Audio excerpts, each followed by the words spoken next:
अब हम लोग क्वेश्चन नंबर 3 और क्वेश्चन नंबर 4 को देखते हैं। ठीक है, इसको हम थोड़ा क्वेश्चन नंबर 3 में क्या है कि 10(2)a, जैसे आपका उदाहरण 10 था वही आपका 3 है। हम आपको बताए थे कि जो 3 उदाहरण दिया रहता है एनसीईआरटी में बेसिकली वो उदाहरण नहीं रहता है, वो टाइप रहता है कि प्रश्न में जहाँ पे एक्सरसाइज में जाओगे तो इस टाइप का प्रश्न रहेगा। तो जो उदाहरण 10 था वही देखो आपका क्वेश्चन नंबर 3 है, वही पैटर्न पे।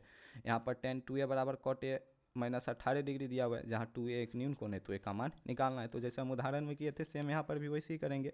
10(2)a को पहले 10(2)a नहीं रहने दो, 10(2)a किसके बराबर है, cot a माइनस 18 के। तो इसको हम बराबर कर दिए cot a माइनस 18 डिग्री के। उसके बाद हम क्या किए थे उदाहरण में, या तो 10(2)a को cot में बदल देंगे या तो cot को 10 में बदल देंगे। 10(2)a को cot में लिखना आसान है, जैसे tan थीटा को हम क्या लिखते हैं, कहीं पर भी अगर ये tan थीटा है तो पूरे tan थीटा को हटा के हम क्या लिख सकते हैं, cot 90 माइनस थीटा लिख सकते हैं, कोई दिक्कत नहीं होगा क्योंकि दोनों बराबर है। तो ये जो tan2a है इसको हम लोग cot 90 डिग्री माइनस 2a लिख सकते हैं, कोई दिक्कत नहीं होगा क्योंकि दोनों बराबर है। tan 90 माइनस थीटा बराबर cot थीटा, तो cot 90 माइनस थीटा बराबर tan थीटा। एक्चुअल में ये 2 जो है ये थीटा ही है, मतलब ये एक कोण है। तो tan2a को हम क्या लिख सकते हैं, cot 90 माइनस 2a लिख सकते हैं। तो tan2a को हम लोग cot 90 माइनस 2a लिख सकते हैं, और ये बराबर है किसके, cot a माइनस 18 के। अब इसके बाद किए थे वो वाला फंडा लगाए थे कि cot a बराबर अगर cot b है, यानी कि एंगल a बराबर एंगल b है, तो cot 90 माइनस 2a बराबर cot a माइनस 18 है, यानी कि 90 माइनस 2a, ठीक है, ये एंगल 90 डिग्री माइनस 2a, ये एंगल ये बराबर है किसके, a माइनस 18 डिग्री के एंगल के। तो अब हम क्या करेंगे, बस इसको सॉल्व कर देंगे। 2a को उस पार करेंगे तो ये a प्लस 2a हो जाएगा, और ये माइनस 18 को इस पार करेंगे तो ये 90 डिग्री प्लस 18 हो जाएगा। 90 प्लस 18 करेंगे तो 108 आ जाएगा, और a प्लस 2a करेंगे तो 3 आ जाएगा।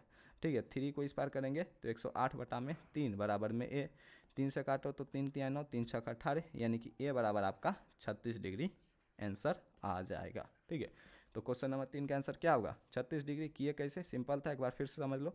tan2a बराबर cot a माइनस 18 था, tan को हम लोग 90 माइनस थीटा के रूप में लिख दिए। जैसे tan थीटा को cot 90 माइनस थीटा लिखते हैं, तो यहाँ पर थीटा था तो cot 90 माइनस थीटा लिखें, तो यहाँ पर tan2a है तो यहाँ पर cot 90 माइनस 2a लिखे। ये बराबर होगा कि cot a माइनस 18 के, यानी cot a बराबर cot b वाला फंडा हो गया। यहाँ पर cot 90 माइनस 2a बराबर है cot a माइनस 18 की, यानी कि 90 माइनस 2a वाला एंगल a माइनस 18 एंगल के बराबर है। तो 90 माइनस 2a को a माइनस 18 के बराबर किए, माइनस 2a को उस पार किए तो प्लस 2a हो गया, तो ये a प्लस 2a 3a हो गया, और ये माइनस 18 को इस पार किए तो 90 प्लस 18 108 हो गया। फिर 3a इधर गुना में था, इस पार किए तो भाग में आ गया, तो 108 बटा 3 किए बराबर में 3 से इसको काटे तो 36 बार में चल गया, तो a का मान आपका 36 डिग्री आ गया। ठीक है, तो इस तरीके से आपका क्वेश्चन नंबर 3 कंप्लीट हो गया। अब हम इसी में देख लेते हैं क्वेश्चन नंबर 4 में क्या कर रहा है, इस स्केल को हम पहले हटा देते हैं। क्वेश्चन नंबर 4 में है कि tan a बराबर cot b है, तो सिद्ध कीजिए कि a प्लस b 90 डिग्री। ये भी बहुत सिंपल है। ठीक है, tan a बराबर cot b है। ठीक है, तो करना कुछ नहीं है, tan को cot में लिख दो या cot को tan में लिख दो। जैसे tan थीटा रहता है तो इसको cot 90 माइनस थीटा लिखते हैं, तो यहाँ पर tan a है तो tan a को cot 90 माइनस ए लिख सकते हैं कि नहीं लिख सकते हैं, क्योंकि cot 90 माइनस ए क्या हो जाएगा, tan a हो जाएगा। तो tan a को cot 90 माइनस ए लिख दिए, और ये बराबर होगा cot b के। बस सिंपल है, cot 90 माइनस ए cot b के बराबर है, यानी कि 90 डिग्री माइनस ए जो है b के बराबर है।